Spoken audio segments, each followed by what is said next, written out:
Bismillahirrahmanirrahim. Assalamualaikum warahmatullahi wabarakatuh. Perkenalkan, nama saya Isma Ummi Afia, NPM 1007031616016 dari Prodi Perencanaan Wilayah dan Kota Fakultas Teknik Universitas Islam Bandung.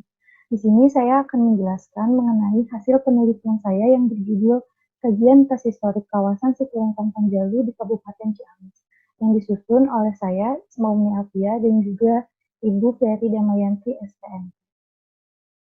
Sebelumnya, di sini saya akan menjelaskan mengenai sejarah singkat Kerajaan Panjalu.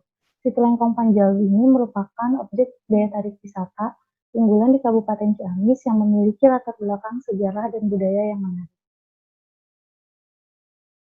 Citylengkong sendiri merupakan sebuah lembah yang bernama Pasir Jambu yang dibendung oleh raja yang memiliki makna mendalam, di mana melambangkan kearifan dan kebijaksanaan seorang pemimpin yang ingin menyejahterakan rakyatnya. Adapun rumusan masalah dari penelitian ini, yang pertama adalah hilangnya makna kawasan sebagai tempat yang penting dan memiliki sejarah yang dalam. Yang kedua, belum tercerminnya kawasan wisata yang berorientasi kepada nilai historis, pendidikan, ekologi. Berdasarkan hasil analisis tes historik di sini, dapat diketahui dan diidentifikasi perubahan dan makna ruang. Adapun pada abad ke-7, Nusa Gede ini difungsikan sebagai inti kerajaan yang dibangun keraton, permukiman, rumah menteri, dan panggawa, dan Nusa Hujung sebagai Kepatihan dan Paseban, menjadi pusat kegiatan administrasi, pertahanan, dan pusat sirkulasi Balai Nusa Pakel. Nusa Pakel ini dijadikan sebagai taman kerajaan atau area peristirahatan yang menyalurkan hobi bercocok tanam bagi raja dan juga masyarakat. Yang keempat adalah kawasan sekitarnya yang terdiri dari kawasan Salapan Kabataraan. Yang kelima adalah Cukang Padung, adalah jembatan yang menghubungkan dari Nusa Hujung ke Nusa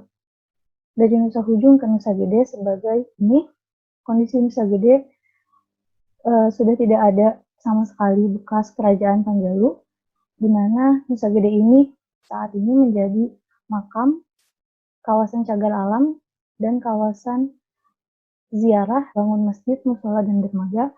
Di Nusa Hujung beralih menjadi makam keluarga kerajaan, hutan, dan wisata ziarah. Di Nusa Pakel menjadi area wisata untuk menikmati keindahan alam, area camping, dan berfoto. Pada kawasan sekitarnya, kawasan Citylengkong Panjalu menjadi area-area wisata di mana patilasan dan juga wisata ziarah. Untuk Cukang Padung sendiri sudah tidak ada saat ini. Dan juga yang paling utama adalah kawasan ini menjadi kawasan objek daya tarik wisata di Ciamis untuk wisata alam dan wisata ziarah. Berdasarkan analisis bobot Panjalu, untuk yang pertama, pada Nusa Gede sendiri, di sini dapat dilihat pada gambar berwarna hijau di sini merupakan area pusat kerajaan, lalu yang berwarna kuning ini merupakan area pada pusat permukiman atau perumahan punggawa. Yang berwarna hijau di selatan merupakan area pemakaman. Jembatan berwarna merah ini merupakan jembatan Cukang Padung. Berwarna biru ini merupakan bangunan Kepatihan dan juga bangunan Paseban. Warna hijau muda ini merupakan area Nusa Hujung, dan juga pulau yang kecil yang terletak di sebelah utara merupakan pulau yang disebut dengan Nusa Pakel. Adapun pada gambar kedua ini merupakan lokasi-lokasi yang menggambarkan 9 kabataraan yang juga dapat diartikan sebagai area pertahanan terluar yang dari Citylengkong Panjalu, di mana pada secara prinsip konservasi adalah implementasinya pembatasan kegiatan wisata pada area konservasi untuk memberikan informasi yang terkait pada kawasan konservasi berupa panel-panel interpretasi pengembangan kawasan menggunakan bahan yang menyatu dengan alam. Adapun partisipasi masyarakatnya adalah masyarakat menjadi aktor utama dalam transfer nilai sosial, budaya, dan juga nilai edukasi.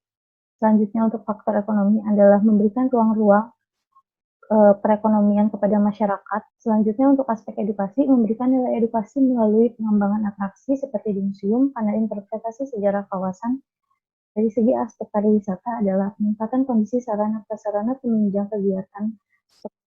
Adapun kesimpulannya adalah yang pertama, teridentifikasinya tempat-tempat yang memiliki makna dan fungsi ruang di Kerajaan Panjalu. Dua, keterkaitan Antara analisis prehistorik dan triangulasi Babat Panjalu menghasilkan rekonstruksi Babat Panjalu. Yang ketiga, teridentifikasinya elemen citra kawasan penataan.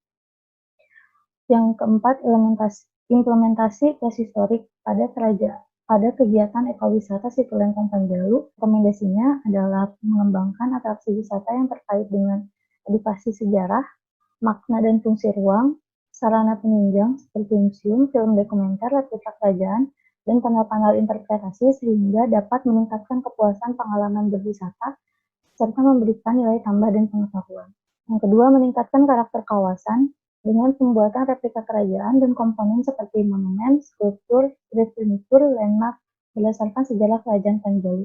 Yang ketiga, pengembangan kawasan terbangun menggunakan elemen-elemen bangunan yang menyatu dengan alam sehingga dapat mendukung ekowisata tersebut.